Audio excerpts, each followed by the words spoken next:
how and why you think a particular food has been so popular. You're known as more than just a chef. Like, I've seen the evolution of desserts.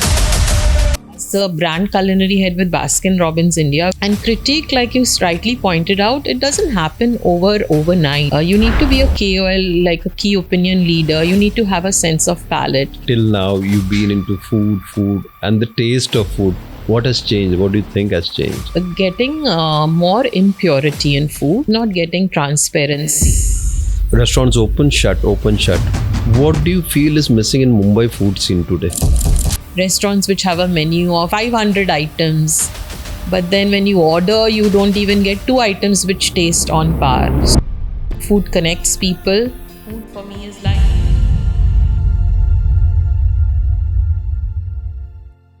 Namaskaram. Today on Who's on Air, we are joined by someone who doesn't just taste food. She tells its story. A culinary curator, a creative soul and a voice in the food world that's as thoughtful as it's flavorful. Please welcome the brilliant Shilpa Seth Bhamre.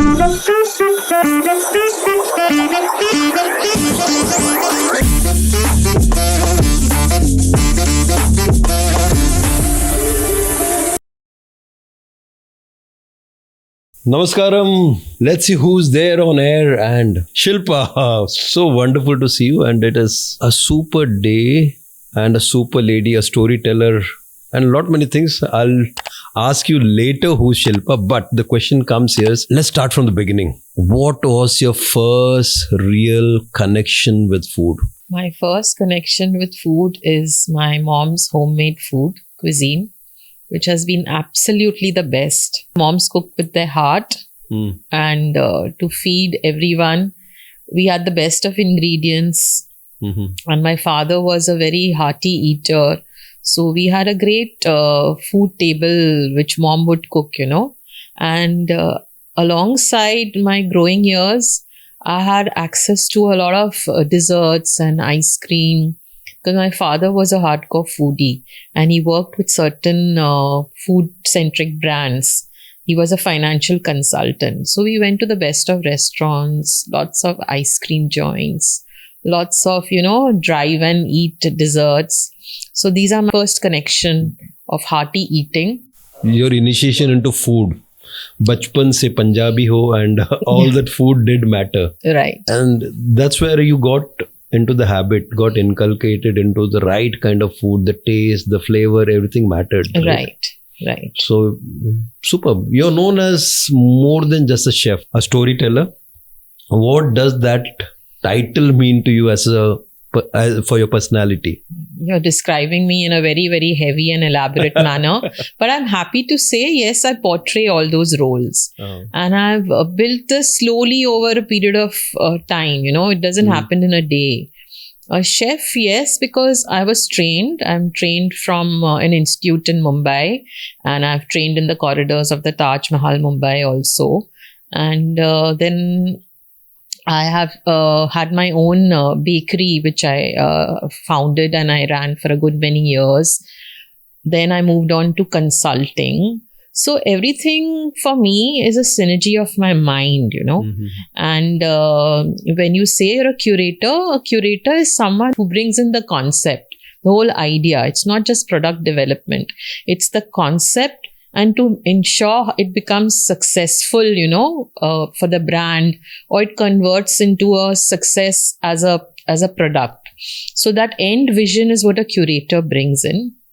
And having said this, expert, yes, because I've built my portfolio, studying crafts and being hands-on in many, many styles of cooking and avenues. So that's how this has happened.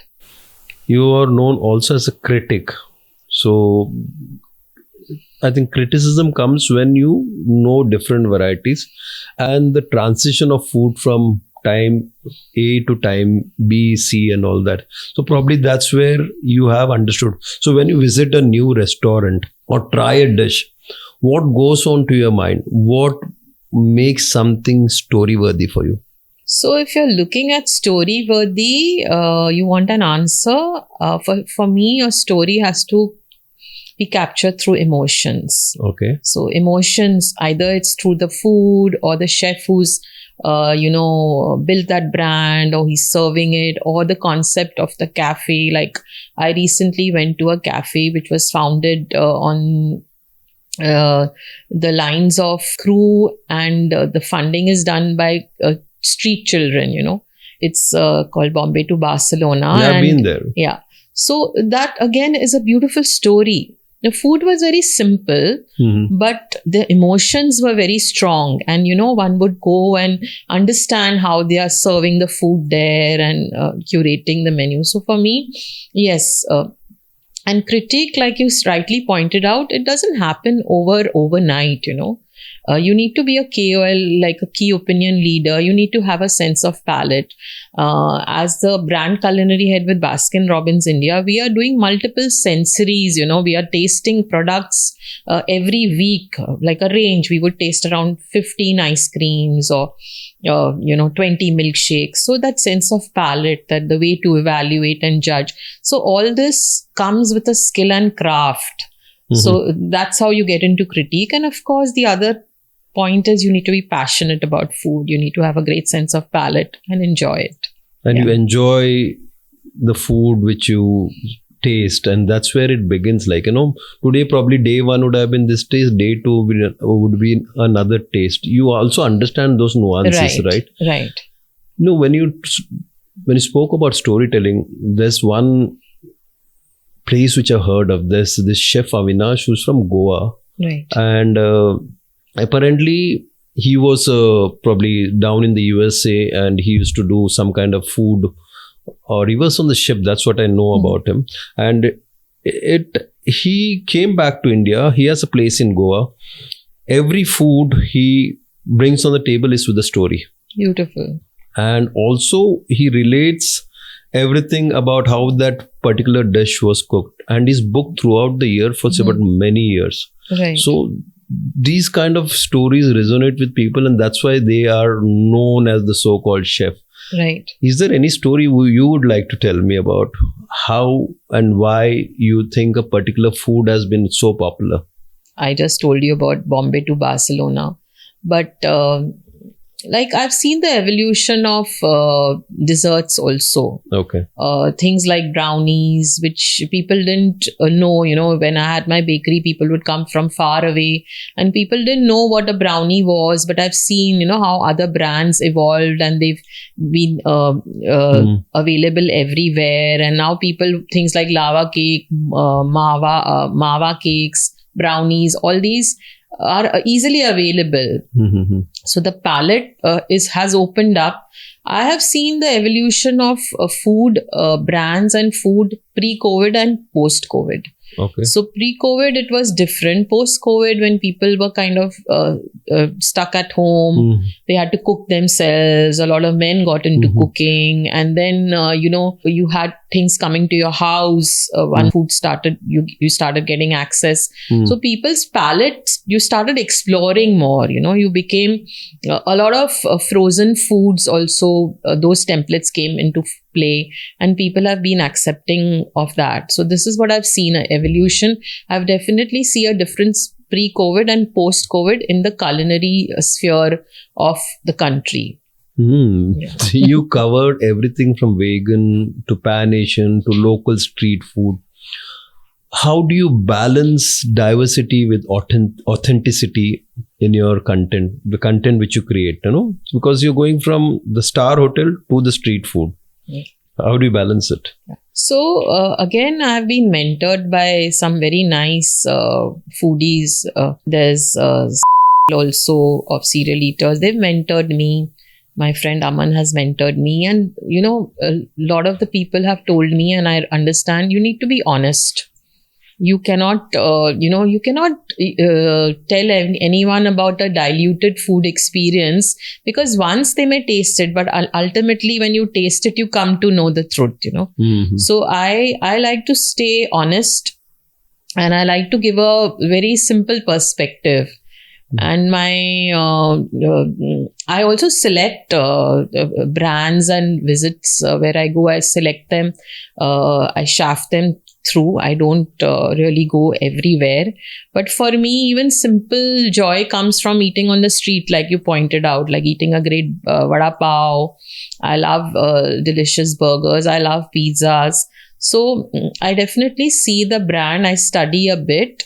And I also put it across that I will be giving my own perspective when I visit and curate content. So I put that point across mildly in my own way.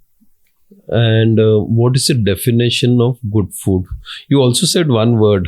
I'll come back to definition part. You said serial eater. What is that? That's a group led by Headbangers Eats. I'm part of that. And I've been for many events where a large bunch of foodies go and they eat together. Okay. And it's curated by Headbanger Eats. Yeah. Okay, that's a very interesting name they have to their group. Yeah. So we are having a lot of chefs and people. In fact, lots of restaurants have also started these kind of culinary experiences where they try to get. There are potluck experiences where people who are inspired in the food or like to cook get together and they share a meal together. Mm-hmm. Yeah. You often say that food is an experience, not just a taste. True. Heard about that. How do you bring that experience alive to your audience when you curate? Like I said, it starts from a concept and it also depends on who your audience is. The audience in India is very diverse. People's tastes are very varied and they span across, popular taste to very gourmet. So it really depends on who you're crafting that. But ultimately, I think food is about a memory too, right? You remember the good things in life. So food is one of them. If you've had a good, memorable food experience, you will remember it. So in that sense, I feel that you need to generate an experience, keeping that in mind. From childhood, you have had a family which tasted food. Till now, you've been into food and the taste of food. What has changed? What do you think has changed? We are getting more impurity in food. Okay. Yeah, we're not getting transparency. So recently I had gone, I had stepped somewhere out of town and the milk I had there was so pure. I could just drink it, I could sense that aroma coming from it. And we are not getting those kind of experiences easily. We don't, the hygiene standards, how good they are, how bad they are, we are not so certain. So I like to go to established brands for one reason, especially where they have open kitchens and they proudly proclaim their licenses, and chef-led brands where they're committed to this kind of efforts. So I feel there is a lot of impurity in food, and food again, when you are selling food or you're curating it, it is a business at the end of it. But then one needs to balance that, the customer wants value. So you need to give value in taste, experience. If you're offering an experience, if I'm going to a idli dosa joint on somewhere which is an idli QSR, I'm going there for the idli at a modest price. I'm not looking for an elevated experience. But if you're promising me something more, then I'm expecting that. So I think that has changed a lot, Yeah. There's a lot of learning for you. I think every day is an experience because you're so close to the experience which we all human beings need, food. Right. You've been hosting so many events, like beautifully curated events and networking meets. What is the intention behind it? It's just sharing my love for food and people and my knowledge with everyone else. That's it. And I love to host because hosting is more about encompassing and giving more to the people who are there. They need to go back having felt that they are happy and they've enjoyed that particular experience. Hosting is not just going and feeding someone or giving them a meal. Hosting is much more. You need to have enjoyed the whole vibe.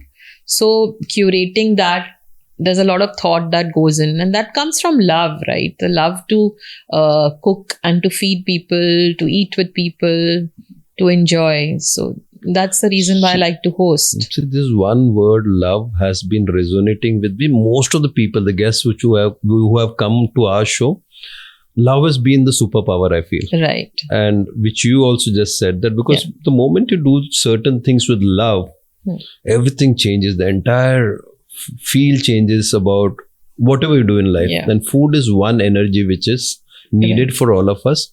That's why I personally feel even like the food we taste in certain spiritual places like temples or the mutts and all that is very, very tasty. And do you agree with that point that there it is done with a selfless feeling when you offer something to whoever comes there, isn't it?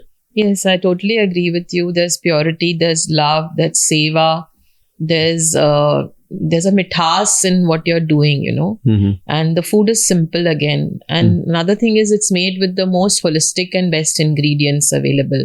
And you're not compromising or cutting corners. People may not like me saying that, but I'm being honest. Food made with love, food is a universal language. It should not be diluted with any other context or any other platforms.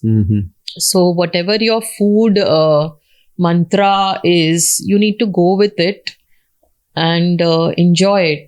So like you said, I've had such amazing langars, and I've been to Tirupati Balaji and had the prasad and had the meals there. So these are experiences, even at simple weddings also in South India, when you sit and eat those meals on banana leaves. There's a purity in that kind of food, which we all seek and which we would love to taste. I think all food business owner, restaurateurs need to follow that mantra that you serve first. The money will come. Right. Coming back to your curation, how do you design these events because most of them are not just about food, it's more about your feelings which you add to it, right? Yeah, I honestly look to collaborate with people, and depending on the collaborators, I develop the theme and work on it. But I like to do it in my area of expertise, which is baking and cafe style food and desserts related to that. So I plan them on the basis of that and some fun elements. So the idea of these kind of hosting started by me having my own house parties and things for friends, which have been received well, which were fun. And these are, and I try to keep it very exclusive and limited, not very, just more fun, and that's the premise of it. Yeah. Shilpa, you are a content creator, a critic. How do you maintain honesty in your reviews while working with the brands? Like I said, you learn, you understand by going through the whole garner of learning a craft. But once you have understood that, you tend to pick up those collaborations which are positive and which keep your own persona and what you want to say honest. And, you have your own style and you want brands to understand that you bring in this kind of perspective in the food genre. So you work with those kind of synergies. What's one collaboration that truly changed your perspective as a culinary expert? Collaboration as in content or my work? I think my work as a Baskin-Robbins culinary head has been remarkable. And I did a project with Cadbury's India also. And these have been points where I could showcase my skills in the genre of baking, desserts, ice cream. And it's given me a global perspective also. So having made the journey from a homemaker to an entrepreneur to a corporate head, it's transformed my thinking, and these collaborations have really been very enriching for me. Baskin-Robbins, international brand, which has come to India. You are been with them, and comes the Indian part of it. Marrying of the East and the West is what you have kind of put it together, and that probably shows in the rest of the things you do also, right? Yes. Tell me a little more about your Baskin-Robbins journey. Yeah, so the journey started around 9 years ago, and I've learned the craft, converting my area of patisserie and baking, tying it all with ice cream, learning the craft of ice cream centric product development, which is very different because ice cream is a sensitive product. And I've been encouraged by great mentors, and I've had a great support team also. Access to the best vendors from India and global vendors. So to curate products with them, we launch menus twice a year in summer and winter, and I've been working on that since past many years. And I would say for Baskins, portraying our premiumness as an ice cream maker and a global perspective, but at the same time being able to, approach and be accessible to the masses in India. That's been one thing which we have been able to do. Mhm. And it's been a great nourishing journey for me. Staying in Mumbai, Mumbai has so many varieties of food. There are a lot of people opening restaurants, closing, which happens across the country, I feel, because there's one need. People feel that food is a very easy thing to probably get people together and their thing will work well. Restaurants open, shut, open, shut. What do you feel is missing in Mumbai food scene today? I think in Mumbai, people come up with concepts, trends, and then everyone starts following each other. Then things start plateauing. Brands tend to, because they're doing well or whatever. See, everything also in an organization or in I think even in the sphere of the culinary world or for the population of the country, there's a phase, which you go through. Like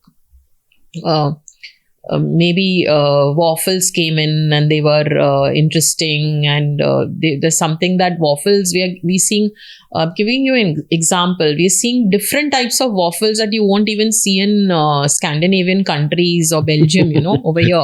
Because it's a product, and I will tell you, this is with my research, that the waffle kind of waffles that are eaten in North India and the waffles that are eaten in Western or South India differ. While where some people like cakey and some people like more crunchy or crispy. So what I'm saying is that it's a very, very diverse audience. In Mumbai is an eclectic, collection of people from all over. It's like a conglomerate. So people's tastes are also growing faster now with social media and access to, so many options on food and through food aggregators. So you're tasting more, you're savoring more, you're getting more refined. So brands also should not be laid back. They need to keep on updating themselves. And also, you need to give more value. I feel they need to give value, whether it's in taste, product, or an experience. I'll go there, I'll try it out, but I need to get value at that point. I don't need to feel that I'm being short charged. So this is one thing I think if people follow or you get to see that in Mumbai, it'll be really great. You said waffles, which is trending right now. I mean, it's been there for a while. Yes, and everybody wants to be in a Belgian waffle. And you said it's across the country. There are different tastes for that. Yeah. Which food trends excite you? And tell me the ones which you think are just like hype. I mean, this is not like, which is going to stay for long. Honestly, I can't take names of... You don't give me the name, but the food trend, like as I said, waffles, any other thing which are just, hype for the moment. Or food trends which as a nutrition, they enhance you or give you more value, like protein-enriched foods or nutraceutical-rich foods, or I'm getting more, a little bit more like healthier options. I'm getting good quality ingredients. So these kind of things definitely appeal to me. Okay. I don't really go for faddish product development or products, that are there. They come and go.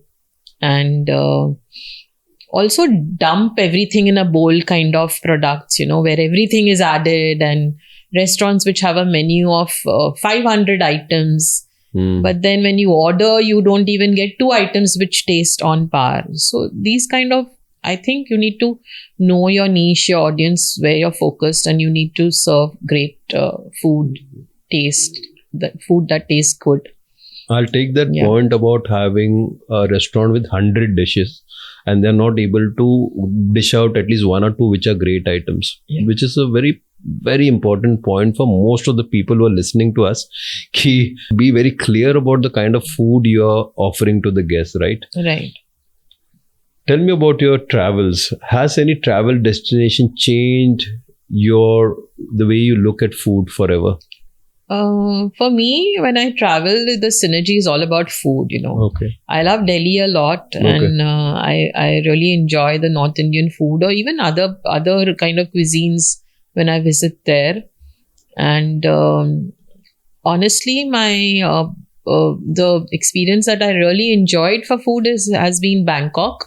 Okay. You get amazing world class global cuisine there at very competitive and interesting rates. And there are very, very nice chef led restaurants over there. It's a very vibing space. But for me, my travel, agenda will always have 2 days, which is related to food, which would go to the markets and buy masalas and achars and, a lot of go in the by lanes, meet chef friends who I have over there, and then they take me to different restaurants. So this is what excites me about travel. Both are tied together, food and travel. And you felt when you went to a place like Bangkok, the Indian food was great? I didn't eat Indian food there. Okay, that's the right way to look at it, because when you travel abroad, I personally say ki eat the food which belongs to that place. But any of these places, as I asked you, like has any of these places actually changed the way you think about food? I think the way I think about food.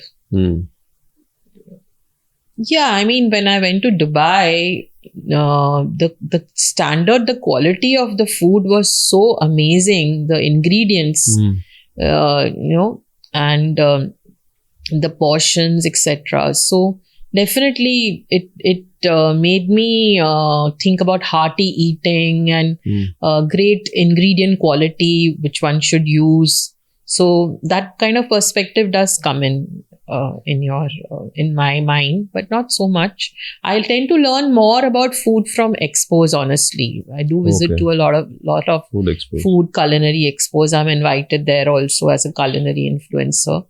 So that's where I do a lot of my networking, and I map trends, and I meet co-chefs, etc. I mean, through all the talks, one thing comes to mind. See, people have been following for the kind of food knowledge you have, the expertise which you give. What's one personal food ritual which you do that nobody knows about? Nobody knows about. Okay. You might have not told any of your channels till now.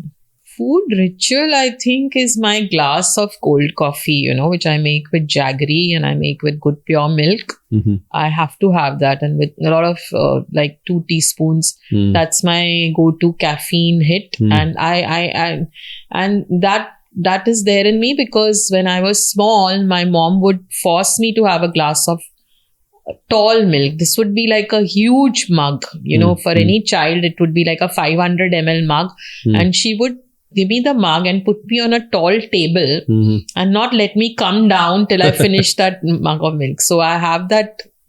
Milk is my comfort food, and coffee is another thing that gives me the coffee, the kick, the adrenaline in the day. So my ritual of having a cold coffee, I just love cold coffee.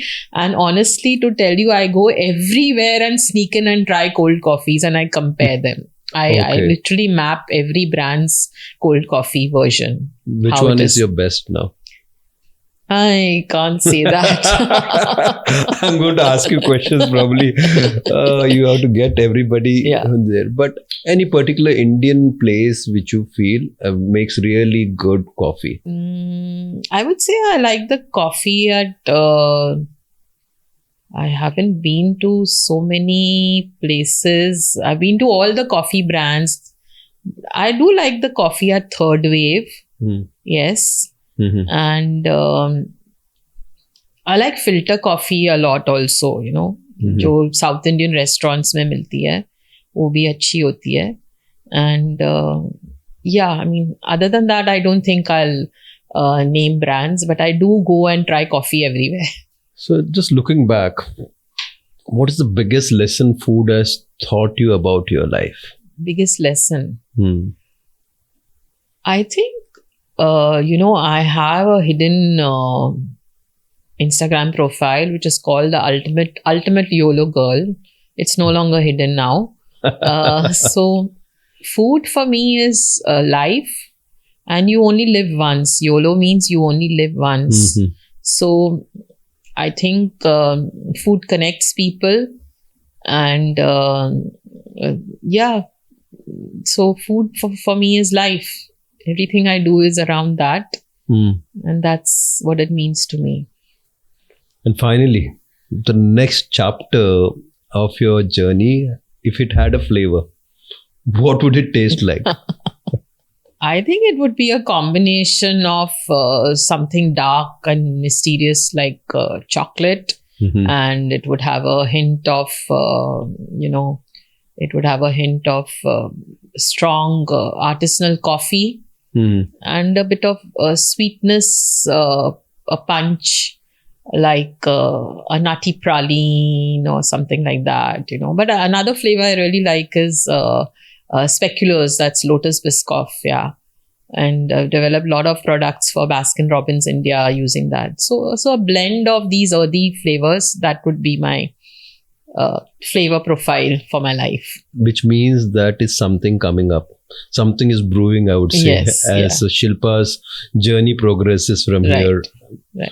Wonderful. It's so great talking to you. But one last line which you would like to give to our listeners about food, something which is your philosophy about food and how they should look at food. Because as you said, from the time you started as a kid till now, food has changed. Taste has changed.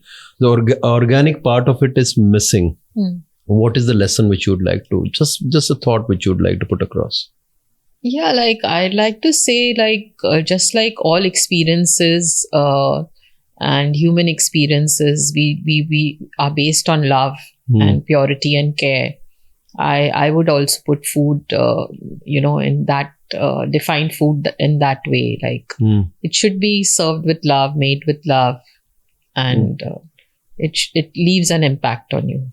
I agree. Food is something which is so important for all of us. One word for the next gen, how they should eat. Yeah. Together? The next generation, yes, how they should eat. I mean, together, kind of food, what you would like to say? I would say holistic food, eaten together, eaten with people you enjoy. Yeah. Holistic food. Yeah. And that's what you're known for, of getting people together and eating together adds so much value to whatever you're doing. Right. As what is upcoming, Shilpa? What is the thing which you've done so many things in life. There's something definitely coming up. Yeah. Tell me. So coming up soon, hopefully fingers crossed, is I'm authoring a book on baking. Mhm. And it's been in work in progress since many years. Mhm. It's on baking in the Indian sphere. It'll be published soon by the end of this year. And that's got stories of my life and what I've invested my time in. So I'm looking forward to launching this book on baking. What is the in book India. called? I don't want to mention much right now, but it's in the sphere of desserts and cake making. And Okay. yeah, it's specific to my journey, and it's got a lot of recipes on the craft of baking. So before, hope we kind of release the episode and the book at the same time. We'll put the link and the details of your Sure. book on there. Okay, Yeah. that's a surprise coming up. Yeah. It's purely about desserts, right? Yes. And the Indian take on desserts. It has an Indian perspective, yeah. Wonderful. Thank you so much, Shilpa. My It pleasure. has been a pleasure talking to you. I learned a lot of things through this time which we spoke. Thank you so much. My pleasure. Thank you. Being Thank here. you so much. Yeah. If food is love, then Shilpa serves it in the most meaningful way through her stories, her events, and her unique lens of the world. Thank you for joining us on the delicious journey. Until next time, keep listening, keep learning, and stay hungry for stories. Make sure that you like us, share our stories, and subscribe, because when you subscribe, we'll make sure that we get more wonderful guests on the show. Thank you.